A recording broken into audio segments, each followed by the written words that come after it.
OG Anunoby is one of the most prominent names in NBA trade reports right now. And when he was asked in an interview recently about what he thought about the rumors, he did not confirm the rumors, but he also definitely did not deny them. Let's get into it.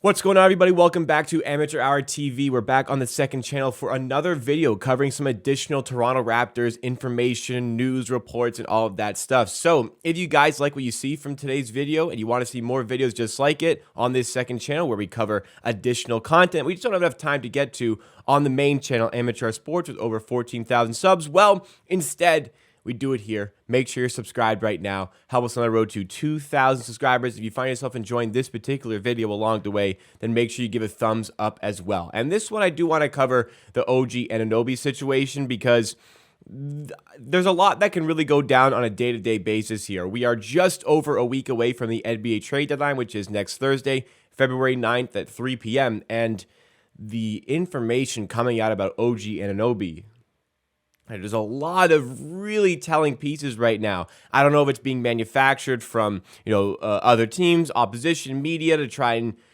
entice the Raptors into some sort of trade, but there seems to be quite a lot of validity to what is going on with the player. There's been reports of people being interested in. There's been reports the Raptors have received offers of 3 first-round picks and that the Raptors turned down this offer. There's been reports that he is unhappy with his role in Toronto. And this is something that stemmed from an offseason report in the summer as well, that OG was unhappy with his role in Toronto. He wanted maybe a change of scenery where he could be more of a prominent figure offensively. And that's just something the Raptors, given their current situation, cannot offer him. And based on what we've seen from when he's been provided some opportunity to take on bigger roles offensively, he's just not ready to take that step, nor is he really seemingly respectfully, it doesn't seem like he's very much good enough to take that next step. And OG's a phenomenal player. He's an incredible spot-up shooter, one of the best perimeter defenders in the NBA, a top 5 perimeter defender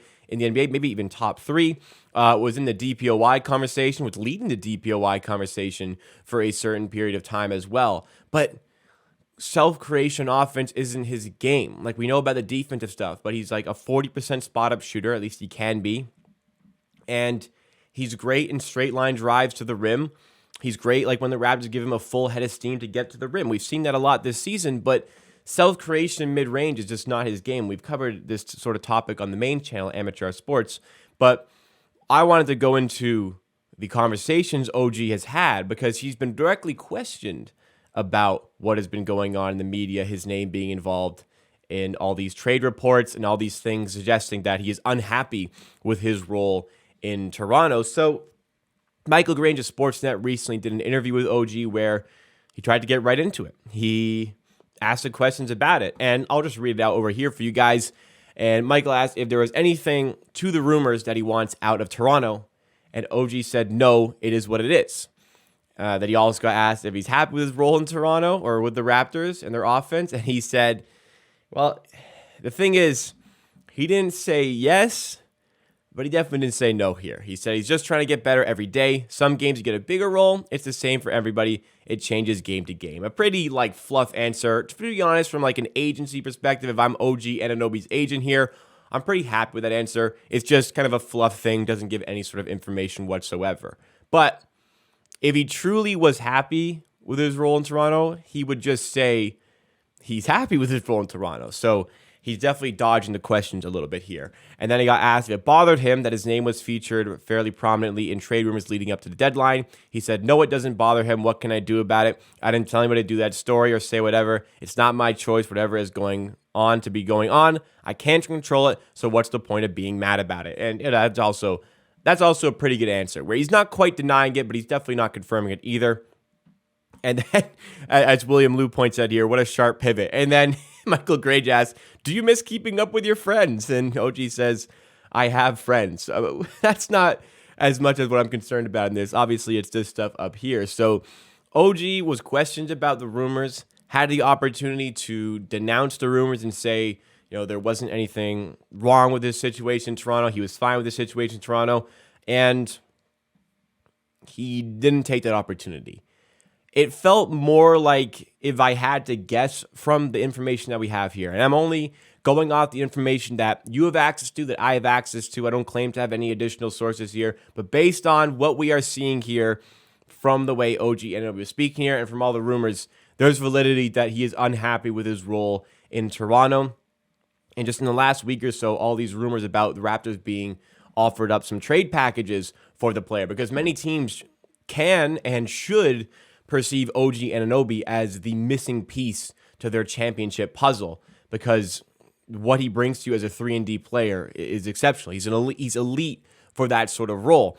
And now apparently, this is very recently, I'm recording this yesterday, very recently, Shams Charania revealed that the Toronto Raptors are now taking calls on OG Anunoby. And people are making a really big deal about this, of Shams saying the Raptors are taking calls on OG. I mean, yeah, it's not nothing, but like, I take a call every once in a while from a duct cleaning service.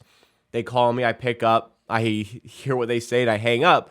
I still took a call about duct cleaning services. Doesn't necessarily mean I'm going to hire anybody to come clean the ducts at my house. It just means they took a phone call. So, the additional eye emojis here, it's very like sort of clickbaity. Yeah, something I would probably do for a title and a thumbnail and whatnot, but that doesn't mean a whole lot. Like, if you're smart from a business perspective or from a franchise perspective, then you're definitely